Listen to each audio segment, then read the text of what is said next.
dancing evolved in a tribe that was just about to go to war, and they were tense.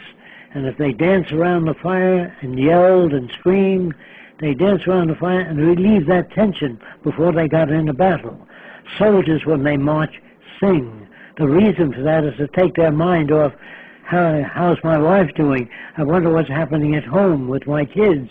But if you get them singing, like the Marines sing, blood makes the grass grow. Take their attention away from home, you're better off. And if you can involve them in little games, in dancing, in sports, that takes the attention away from social problems. Boxing, wrestling, sports, in the future, there'll be nobody punching one another because that damages the brain, and nobody seems to give a damn except that they like that. A ballet dancer in later years will have a lot of trouble with her ankles.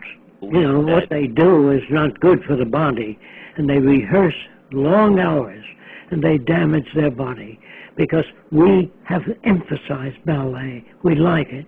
Now, if you consider ancient Rome, where they used to feed Christians to lions, and kids would say to their daddy, can we come next week to see Christians being fed to lions? And daddy might say, if you behave yourself. Now, these kids are not mentally ill. They're brought up in a society that's warped.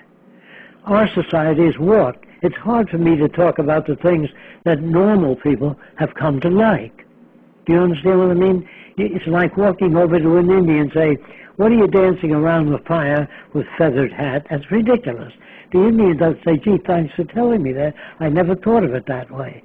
Don't you see? People can no longer step out of their culture by a lecture or a single movie. It just takes a long time to learn where these things came from, how they emerged, how they evolved. But don't look at them as bad. Understand where they're coming from. Yeah. That the Indian is not stupid. All they do in their culture is dance around a fire, and because that's all they know. That's all they've been exposed to.